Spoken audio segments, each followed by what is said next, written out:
वाणी हमारी फिर गई,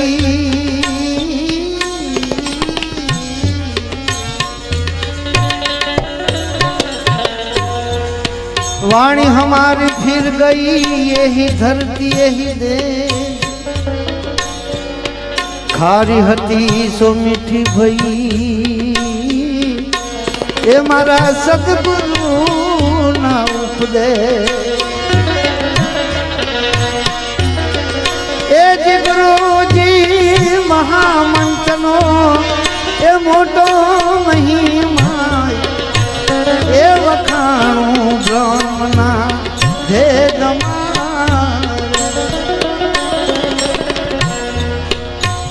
एना ऋषि मुनि जपता ताजा, ए हरिनो तारे वेगमा।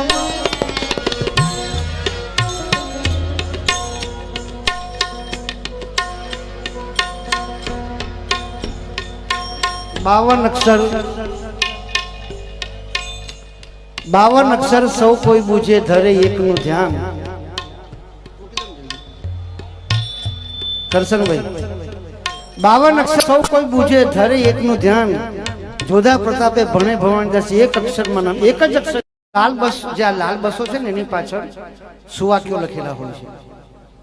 એમાં એક જગ્યાએ મેં વાંચેલું કે તું ટ્રસ્ટી બનીને જીવજે, માલિક બનીને જીવીશ નહીં। ટ્રસ્ટી બનીને તું ટ્રસ્ટી છે, માલિક હોય તો તારી હંગાતે એક નાનામાં નાની ટાંકણી હંગાત લઈ ગયા તો તું માલિક કહેવાય। એની પરથી એક મેં શબ્દ એક વાક્ય બનાવ્યું છે કે તું શિષ્ય બનીને જીવજે, ગુરુ બનીને જીવીશ નહીં। ઘણા વર્ષોથી મેં પ્રયત્ન કર્યો ગુરુ બનવાનો ને બાપુ બનવાનો, તો ગુરુ ને બાપુ તો બન્યો પણ માણસ મટી ગયો, એટલે હવે મારે માણસ જ બનવું, બાપુ ને ગુરુ નથી બનવું। ખરેખર હકીકત કહું, કઈ ખાલી બોલવા માટે નથી કહેતો, હું મારા હૃદયથી કહી રહ્યો છું।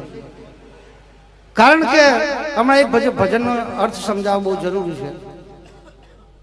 ગંગા સતીનું એક ભજન હતું, એમાં એક પ્રશ્ન ઉઠ્યો, મને પ્રશ્ન પૂછનારે મેં ધન્યવાદ આપ્યા કે પિંડ બ્રહ્માંડથી પર છે ગુરુજી મારા, એનો દેખાડું તમને દેશ। ગંગા સતી એમ બોલ્યા ત્યાં નથી માયાનો લેશ, એટલે એક શિષ્ય કીધું ભરો બાપુ, મેં એને ધન્યવાદ આપ્યો। પિંડ બ્રહ્માંડથી પર છે ગુરુજી મારા, પિંડ બ્રહ્માંડથી પર જે હોય એને ગુરુજી કહેવામાં આવતા હોય, તો તમારા બાપ દાદા આયા ને જતા રહ્યા, તમે પણ જતા રહેશો।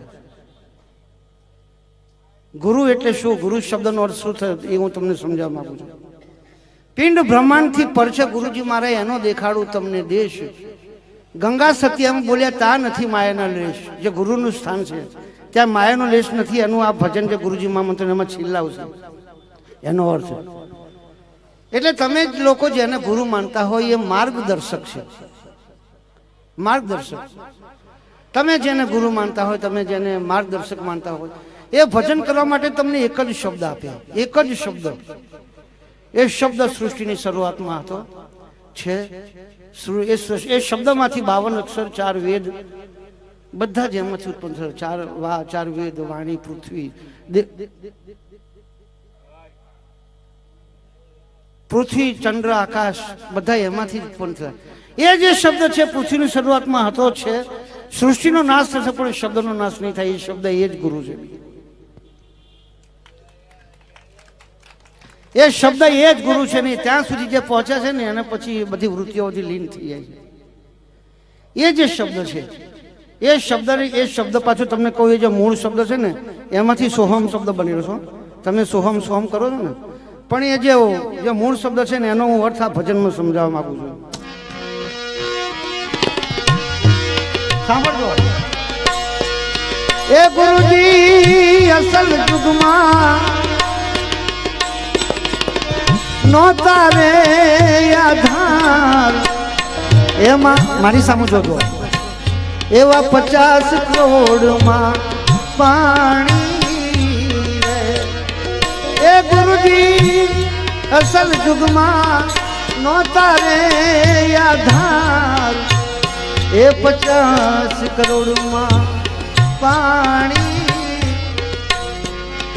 એ ત્યારે નિરંજન હતા, બિંદુ આવ્યું એ નિરાકાર, એ તેમાંથી બીજ શક્તિ દર્શાણી,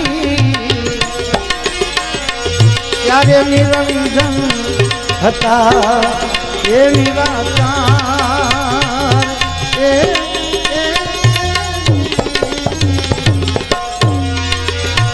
એ તેમાંથી શક્તિ દર્શાણી. અને ગુરુજી મારા શક્તિએ માજો સમાગમ, ત્યારે નિરંજને એમને વચન દીધા, ત્યારે માતા ઉમિયાને વાધેલો ચણ પુરુષ, નીચેનું આવી ગયો સગડો ઓમકાર, એ ચણ પુરુષ પ્રગટ એમણે એ માતા ઉમૈયાને વાધેલો કયા ત્રણ પુરુષ? ત્રણ ગુણ પ્રગટ એમણે કીધા,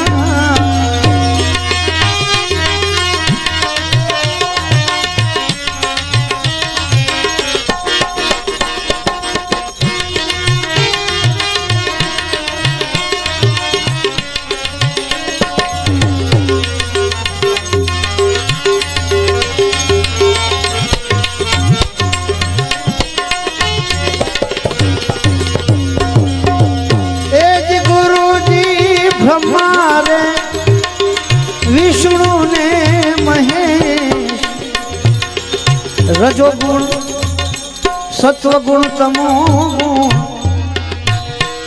એમ બ્રહ્મારે વિષ્ણુ ને મહેશ, એમણે આરાધ માળો નિજિયારો,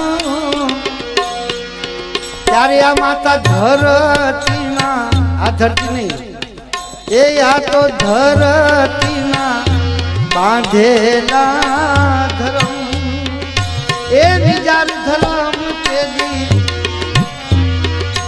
એ બીજ ધર્મ તેદી, મહાધર્મ તેદી, એ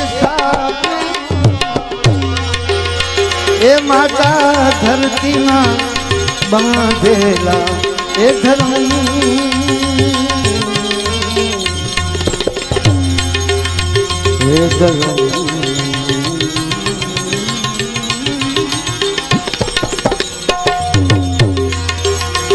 બીજ ધર્મ તેદી એ સ્થાપ્યો, એ જ ગુરુજી નાદી અને એ મુંગનો છે આ વિસ્તાર. આ વાક્ય તો કબીર સાહેબ પણ કબૂલ કરે છે કે નાદી અને મુંદનો વિસ્તાર, એમણે સંસાર પ્રગટ કીધો રે, એમ કરી બોલ્યા રૂખી, ઋષિ ની રૂખી, કારણ કે દડી पड़ी मैदान में सब कोई खेलन जाए, नात जात का काम नहीं जीते सोले जाए. बोला रूखी मार कूद ये शिवजीए उमिया ने महामंत्र दीधो, एम बोला ऋषि मार शिवजीए महामंत्र दीधो, ये दीधो.